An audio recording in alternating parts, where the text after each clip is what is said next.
Humans have an intimate relationship with water. We cannot live without it. Seemingly harmless, but in extreme circumstances, water can become our worst nightmare.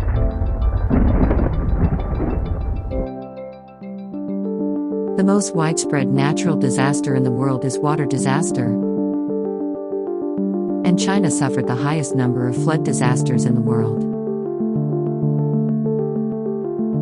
In July 2021, flash flood in Zhengzhou, Henan province made headline news. Heavy rainfall washed away cars, relocated residents, and submerged the subway. So how can we live in harmony with water? In September 2021, an inception workshop of an ADB's TA project to tackle flood risks was held in Beijing.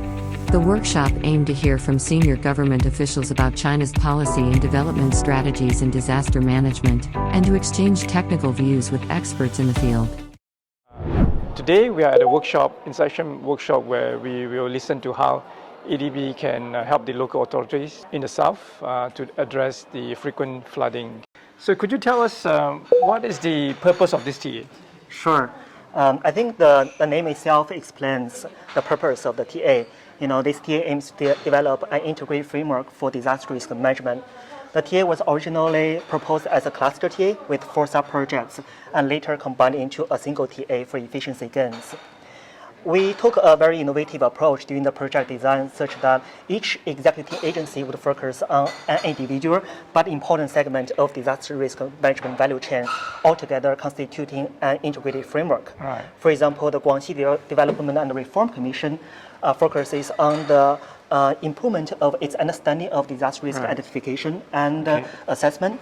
The first is that we are going to work on the overall disaster risk identification and assessment for Guangxi province. And the Ministry of Water Resources and the Ministry of Housing and Urban Rural Development focuses on the development of solutions to improve disaster resilience from the flood storage and detention areas and the resilient city aspects.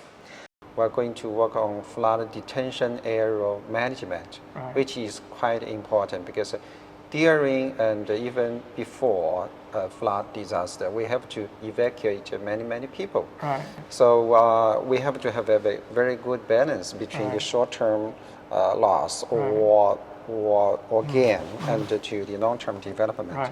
就是叙述洪区呢，目前呢也面临很多的困难，或者是有一些问题。我们是希望呢，亚航能够这个资助的这个项目呢，能够在这些方面呢，给我们提出一些好的这种解决方案，或者是提出一种推荐一种或者几种的这样的发展模式，能够为咱们国家未来叙述洪区的建设和发展呢，提供一些技术的这种支撑和咨询的意见。And also besides that, we are going to have a research on. It's called resilient city.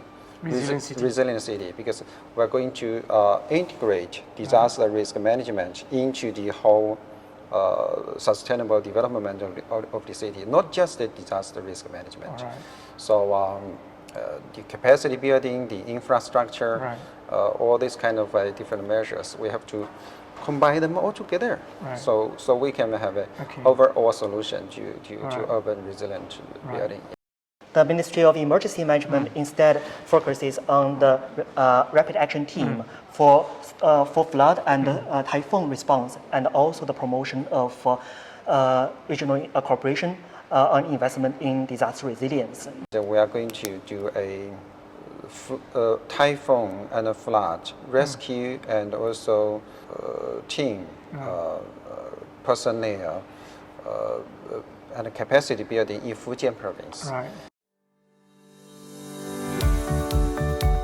The TA project will pilot in Guangxi province in the south of China.